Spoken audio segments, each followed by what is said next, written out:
Chair recognizes Dr. Buckley for a motion.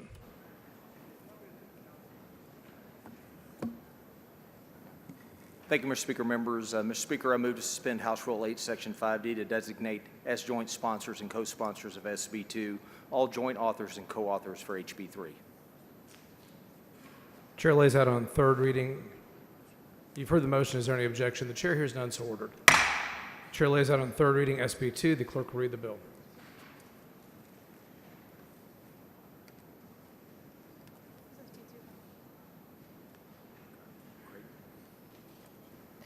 SB 2 by Creighton, relating to an establishment of an educational savings account program. Chair recognizes Dr. Buckley to explain the bill. Thank you, Mr. Speaker. Members, this is the bill we heard yesterday to establish education savings accounts for the children of Texas, and with that, I move final passage. Chair recognizes Mr. Anchía in opposition to SB 2. Thank you, Mr. Speaker and members. I know that many of you want to get to your families, and I beg your indulgence to just reflect on a few thoughts that I have with respect to this bill. I showed up today with pretty deep sorrow and a heavy heart after the debate of last night. And I tried this morning as I got up to process it and reflect on those emotions. And I wanted to just make a few observations that I'm feeling very deeply. And I know as I meet with many of you who are not in favor of the bill are also shared. So I want to give voice to some of those feelings. As many of you know, my parents came to this country as immigrants in the mid-50s. My father, my late father, had a 7th grade education. He didn't have the benefit of an extensive education because he needed to work.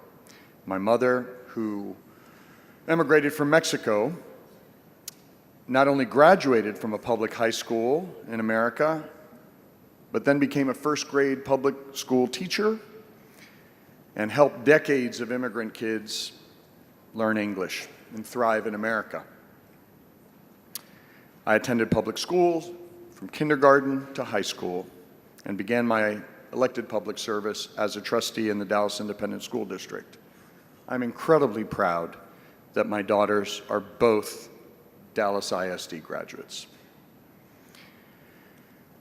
So for my family, I see public schools as really the essential cornerstone of that infrastructure of opportunity that took our family from sheep herders and goat herders in just one generation and turned us into elected public servants, business owners, and lawyers, both my sister and I. And I'm incredibly patriotic and grateful to America for having set up that infrastructure of opportunity that allowed my mom, as an immigrant from Mexico, to graduate from high school here, that allowed me and invested in me as the son of immigrants to be able to graduate from high school. And I owe the responsibility that I feel in public service really to my mother's work as a public school teacher. And I want to elevate our public school teachers as part of this discussion because they're the real public servants. They do the hard work on a regular basis. All of you who have taught school in this body, I tip my hat to you. I honor you. I elevate you. The second thing I'm sorrowful about is that after being elected in 2005, when we narrowly defeated that session's version of a voucher scheme, we had held together a strong bipartisan consensus in this body that elevated public schools and that rejected the very real threat posed by the direct government subsidy of unaccountable private education. That died last night, and I'm sad about that, because that bipartisan consensus had held a long time and served to buttress our public schools against bills like this. I'm also sad about the institution, candidly. because this bill came to us and will pass because of a very serious problem we have in terms of basic separation of powers in this state. This bill is the result of an executive who has flexed financial and political muscle and a House that has been unable to hold the executive accountable in checks and balances. And I fear that that imbalance of the legislative and the executive will only get worse. So members, I know some of these words may rub a few of you the wrong way, but we sat here and many of us were ground into a pulp last night as we tried to stand in the breach and fight for our public schools. I appreciate you, those of you who are listening today and who are offering me these few minutes to address you, because I think something really important has been lost in this state. And for those of you who feel it with me, I wanted to give voice to this very sad moment for many of us. So, Mr. Speaker and members, thank you for the use of the hall and for your time this morning. I hope that God blesses all of you and that you enjoy a Good Friday and a happy Easter. Chair recognizes Ms. Simmons in opposition.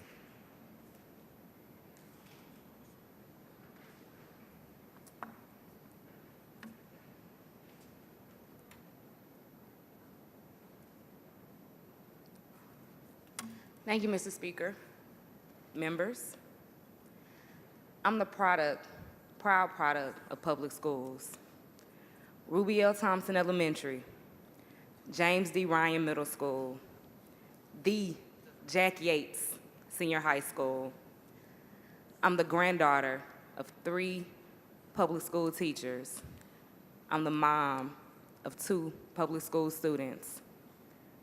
My baby girl, who I talk about a lot, my 10-year-old, who has sickle cell disease, which is a life-threatening illness, and a learning disability, doesn't and will never have the option to go anywhere else but the public school in her neighborhood.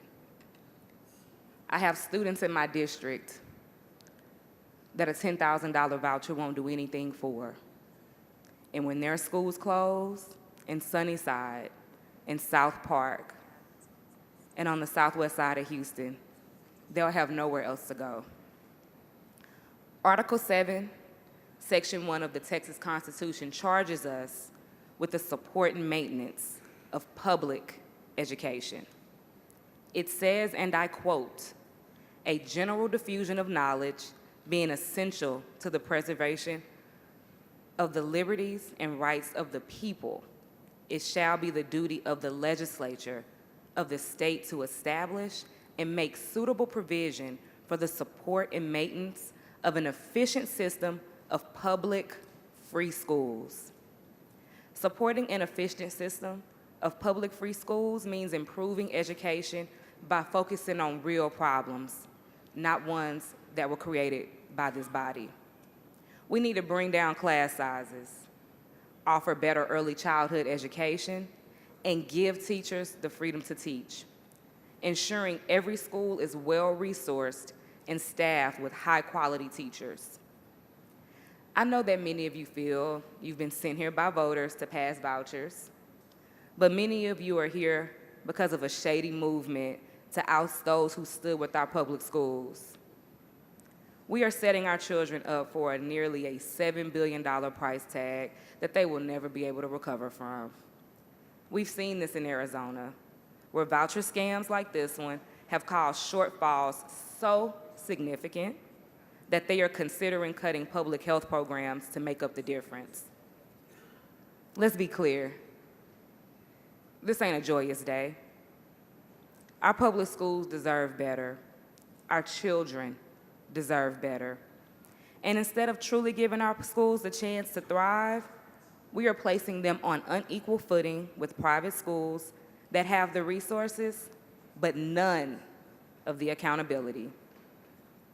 A vote for vouchers means that you're perfectly okay with sending our students to classrooms and campuses with no mandated safety measures, no requirements for teachers and administrators to be certified, no way for students to get to class, no guarantee of a hot meal, and absolutely no guarantee that they will be ready for college or to enter the workforce.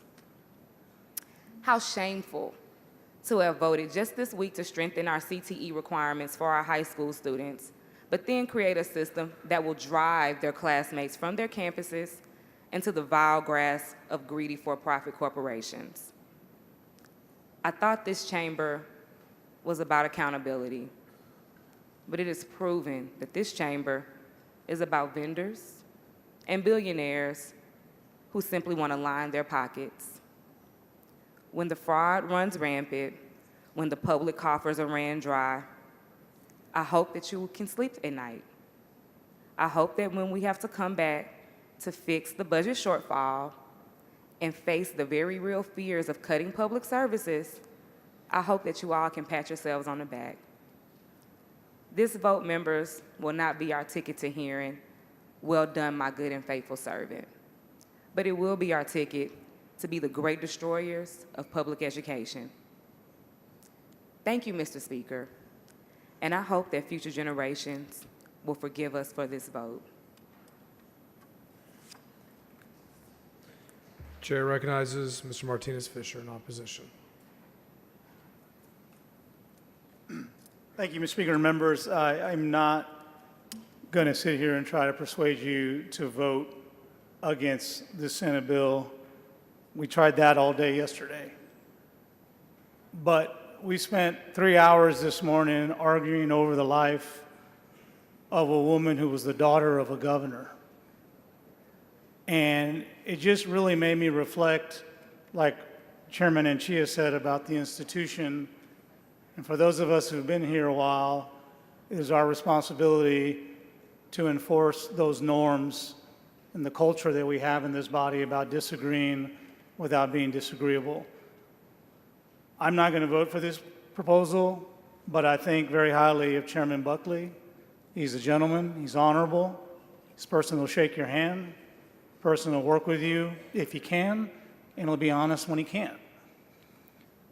But the worst thing we do around here, the worst law that we pass, and we've passed some pretty bad ones in my view, the worst one we pass is the law of unintended consequences.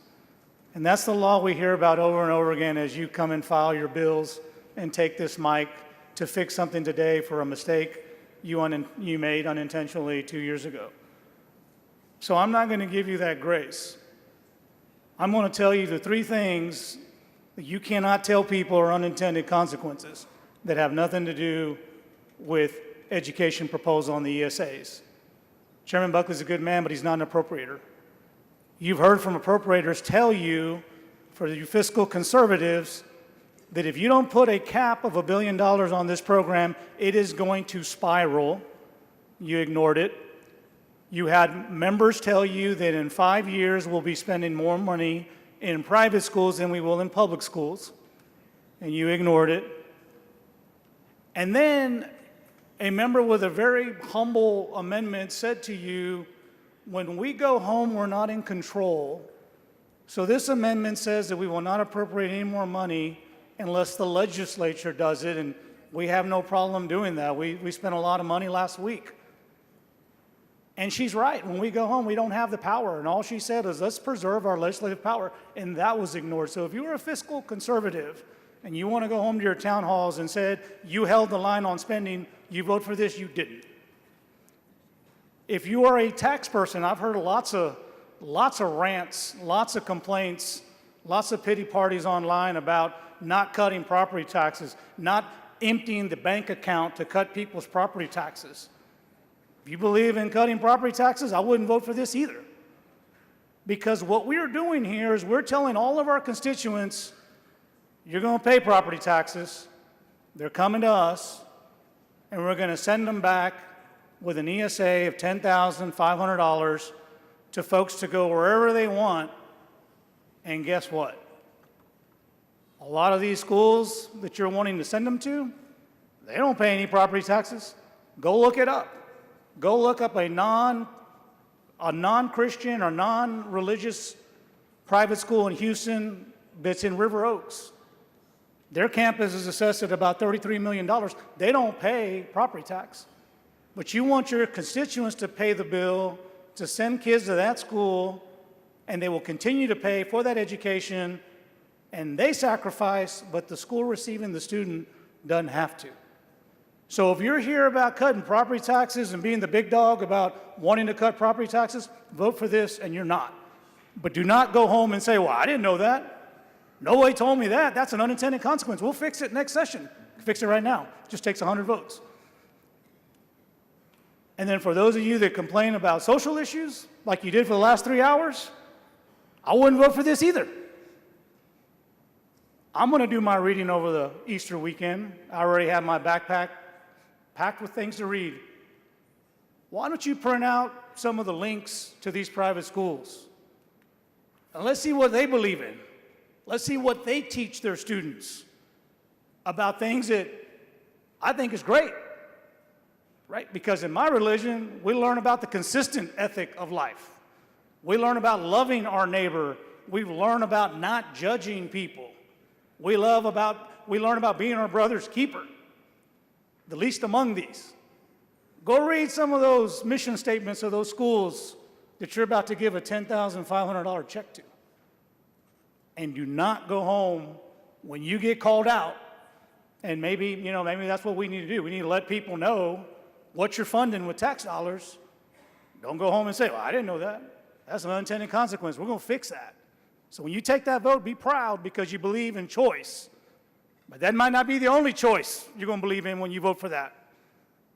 And so I'll be voting no, and I want to respect and honor those who work really hard on this issue, on both sides of the issue.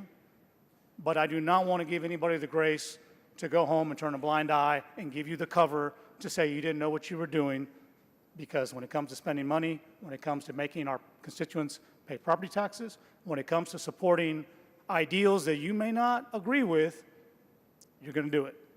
Thank you. Chair recognizes Mr. Bernal in opposition.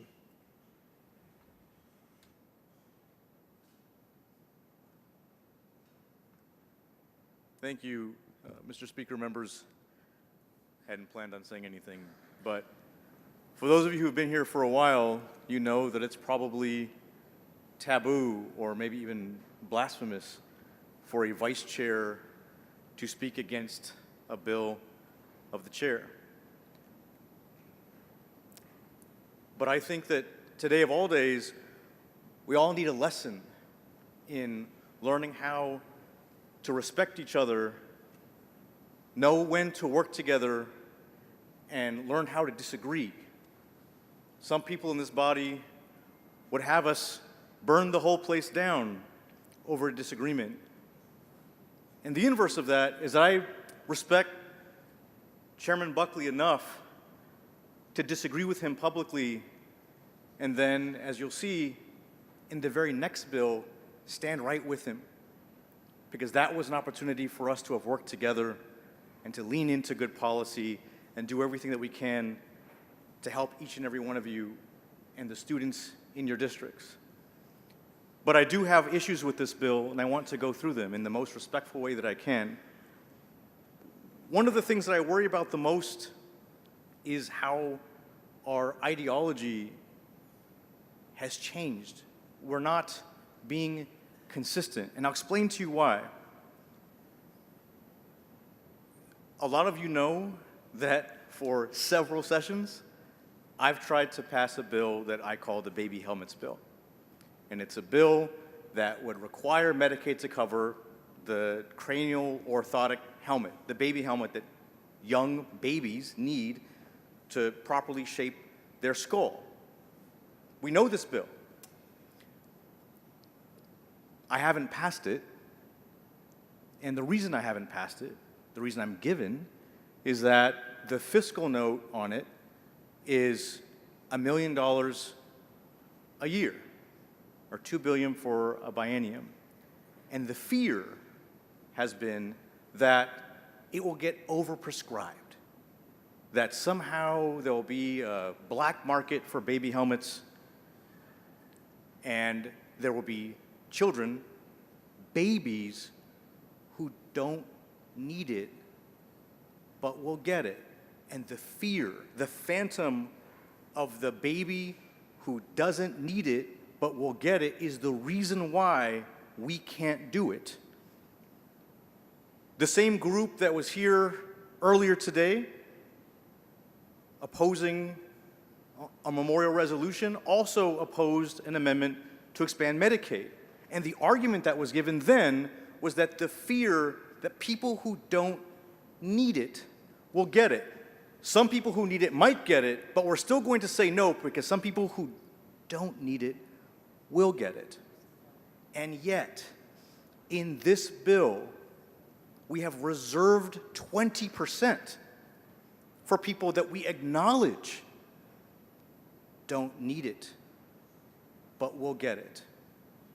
And that is my concern, is that in this instance, we are fine with several thousand people who don't need this help receiving it, but the fear of babies and sick people getting help, but maybe some people who don't need that help also receiving it, that is enough for us to say no. And I just find that to be wildly inconsistent. And it bothers me to my core because we're willing to withhold help to people that we know need it because there might be some folks who don't deserve it, but here we're literally carving out an entire section for folks that we know don't need it, but we're fine with them getting that money. And I would ask at a minimum that we align our ideology and be consistent. And I mean that as respectfully as I can, with the hope that we can continue to work together moving forward. Thank you. Chair recognizes Ms. Jones of Harris in opposition.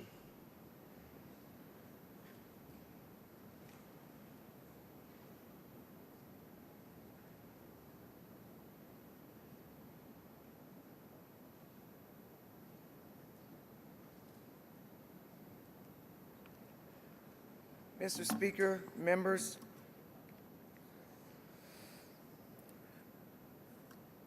I rise to speak in opposition to SB 2 for all the reasons we said last evening. But what I would like to do is speak to the people that elected me and people who grew up and lived like I grew up.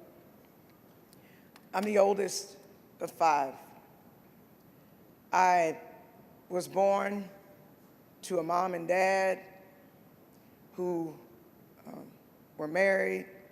My mom's life's dream was to be a wife and make a bunch of babies with my father.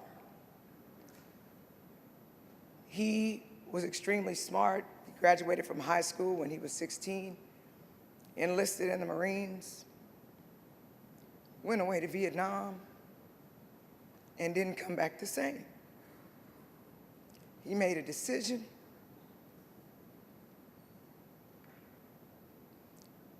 based on his experiences in Vietnam, and he decided life was really hard, and he killed himself. And I was with him when he killed himself. And it totally changed the trajectory of my family. My father was the third of 12 kids, and he was a leader in the family. And people looked up to him in the family. And when he blew his brains out, changed our family. But the one thing he did before he killed himself was he told my mother, they met when she was, I think, in the 9th grade, and he was already out of high school because he was smart. He told her he wanted a smart wife. He wanted a girlfriend and a wife who made A's. So when my father went away to Vietnam, he would have my mother send her report cards to him. I presume my mother went to college because her mother went to college and her father went to college. But she went to college because she wanted to be my father's wife. And so she sent her report cards, and she made good grades. Because my father told my mother he wanted a smart wife. He didn't want a dumb wife. And that, incredibly, is what motivated my mother to focus on education. My grandmother, her mother, was an English teacher. I thought that's why my mother wanted to be in college.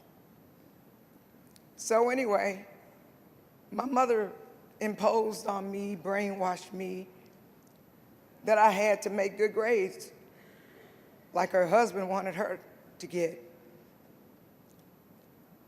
And she did everything that she could so that I had access to a great education.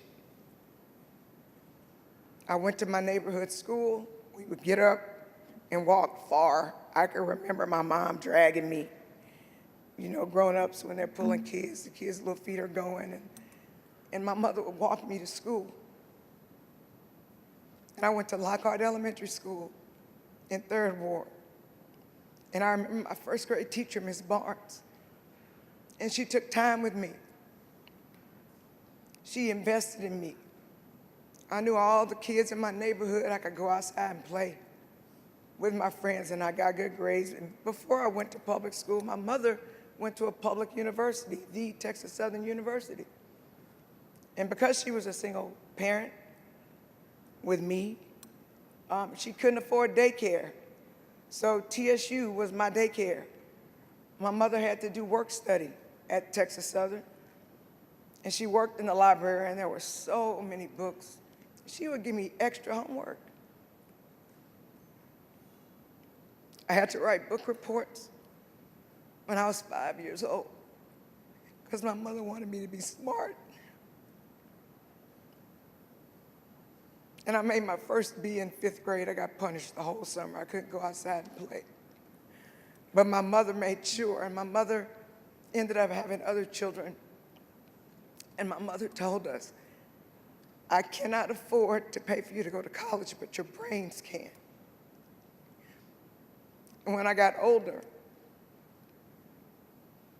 I would catch a whooping if I got 97 A's instead of 100 A's, because my mother told me, you're a 100 A student, you are not a 97 A student. And so I did that. And then when my mom found out that A-Leaf supposedly had the best school district in Texas, my mother transferred. My mother worked at the post office. She transferred to the post office in A-Leaf so that we could have access to a good public school. And we had a lot of struggles. I don't want to talk about it. We got evicted. I learned when we moved to A-Leaf, because it was a predominantly white area, that I was poor. I actually didn't know I was poor when I lived in the hood, because everybody was borrowing sugar and grease and bacon and being thankful if we had meat for dinner. And I went to middle school, and at some point HISD realized I was bright and said I was a Vanguard kid, which is, I don't know, the smartest kids in HISD, and they started busing me. Actually, prior to moving to A-Leaf, they started busing me. I went to Lanier Middle School. I was a purple pup. And it was the first time I went to school with people who didn't look like me. And even though I got a really good education, arguably a great education, I was disconnected from my neighborhood because I no longer could go outside and play with my friends. I had to get up really early in the morning to get on the bus, to get to school. Sometimes I would spend the night at my best friend Philana Batiste's house because my mother didn't have the gas money to come pick me up from school after my sports. But my mother was insistent that I have access to a great public school education. Anyway, we then moved, and my teachers were so invested in me I remember we didn't have food at the house.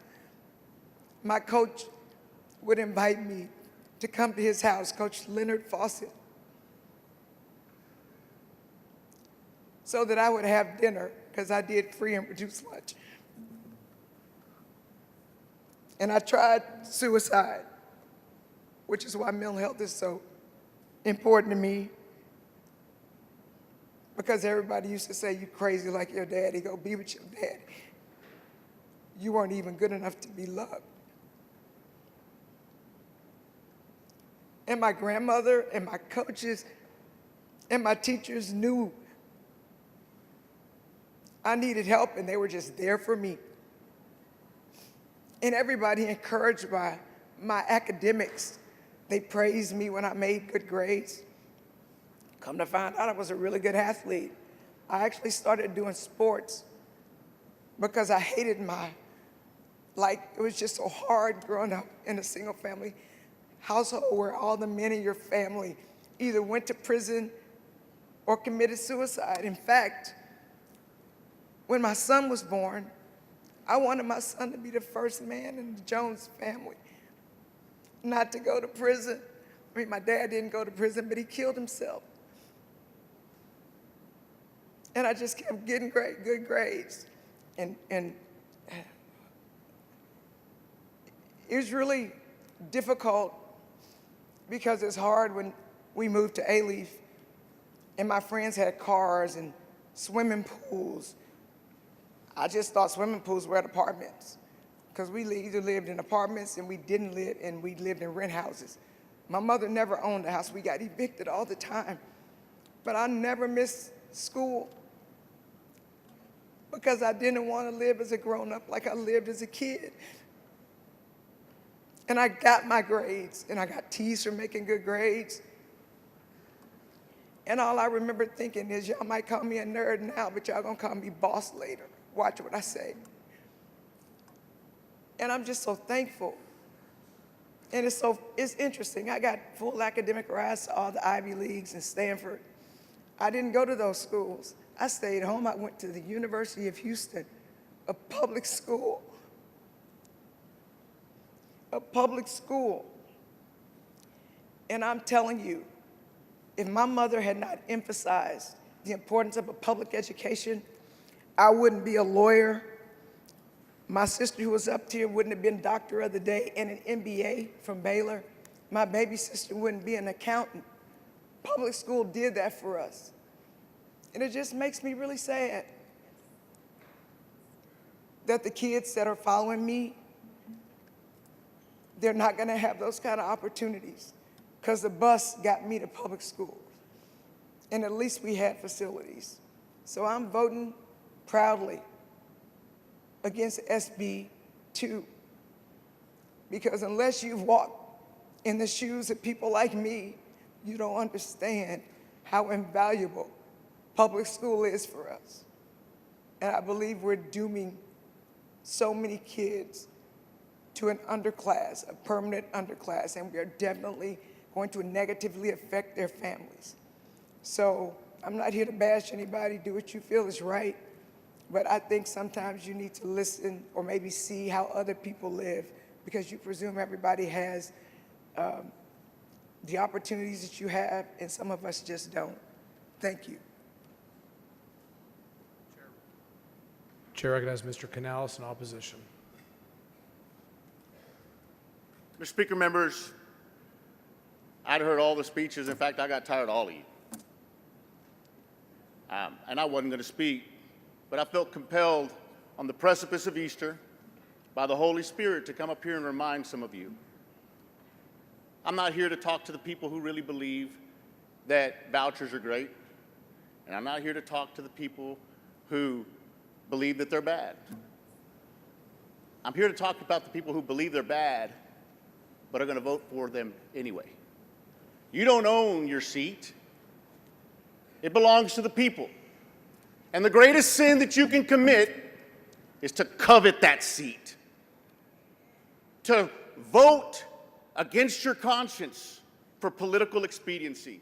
So when you go home, those of you who know this is bad but are voting so you can get reelected, I'm here to remind you, you are coveting something that doesn't belong to you.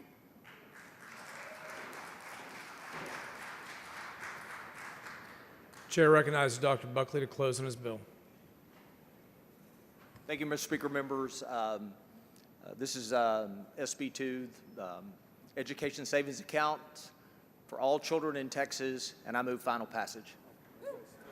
The question occurs on final passage of SB2. A record vote has been requested. The clerk will ring the bell. Dr. Buckley voting aye. Have all members voted? Have all members voted? There being 86 ayes and 61 nays, SB2 is finally passed. Chair lays out on third reading Senate Bill 260. The clerk will read the bill.